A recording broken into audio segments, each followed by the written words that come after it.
नमस्कार. कथावेलींच्या या निवांत कोपऱ्यात तुमचं मनापासून स्वागत. चला तर मग पाहूया आज नवीन कथा.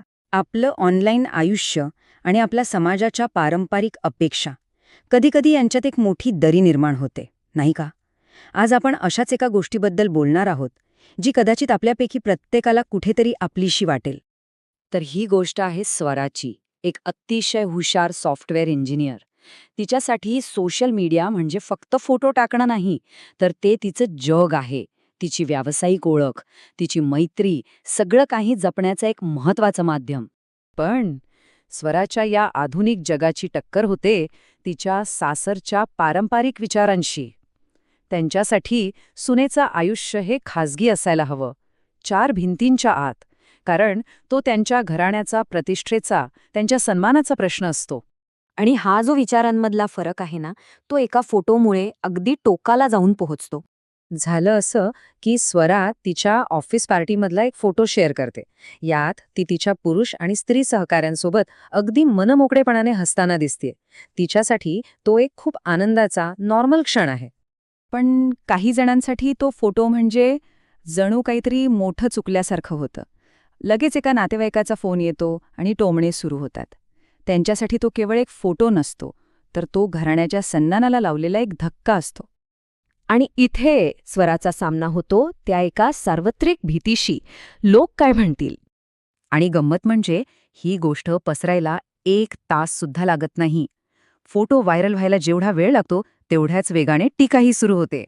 स्वराला असं वाटतं की तिचं व्यक्त होण्याचं स्वातंत्र्य, तिचं ऑनलाईन जगणं, या लोक काय म्हणतीलच्या भीतीनं जणू काही गिळून टाकले. ही एक अशी लढाई आहे जी खरं तर आजची पिढी रोजच लढतीये.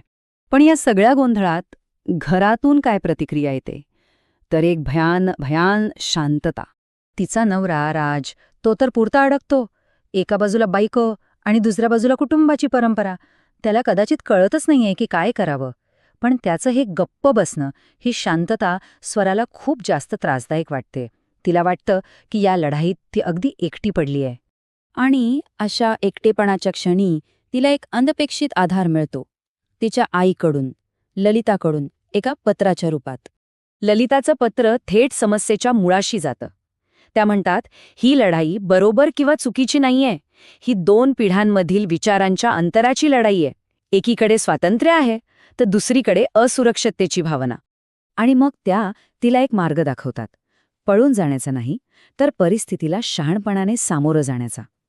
त्या म्हणतात, तुझ्या प्रोफेशनल आयुष्याची गरज कुटुंबाला शांतपणे समजावून सांग. त्यांना तुझ्या कामाचं स्वरूप कळू दे. आणि हो, सोशल मीडियावर प्रायव्हसी सेटिंग्सचा वापर कर. या सगळ्यातून आपण एका महत्त्वाच्या संकल्पनेकडे येतो, ती म्हणजे डिजिटल उंबरठा. सोप्या भाषेत सांगायचं तर आपल्या खाजगी आयुष्याची ती सीमा, जिथे आपण ठरवतो की कोणती गोष्ट जगासमोर आणायची आणि कोणती नाही. यावर उपाय म्हणजे सोशल मीडिया बंद करणं नाही, तर तो स्मार्टपणे वापरणं आहे. आपल्या डिजिटल सीमा ठरवणं, घरातल्यांशी संवाद साधणं आणि सगळ्यात महत्त्वाचं, आपण जे काही करतोय त्यावर ठाम राहणं. स्वराची गोष्ट आपल्याला एका विचारासोबत सोडून जाते. या डिजिटल युगात आपलं आयुष्य अधिकाधिक खुलं होत असताना हा समतोल साधणं खरंच सोपं नाहीये. पण एकमेकांना समजून घेण्याचा प्रयत्न करणं हीच एक चांगली सुरुवात ठरू शकते. चला तर मग तुम्हाला आजचा व्हिडिओ कसा वाटला हे कमेंटमध्ये नक्की सांगा आणि असेच व्हिडिओ पाहण्यासाठी या व्हिडिओला लाईक आणि चॅनेलला सबस्क्राईब नक्की करा. धन्यवाद.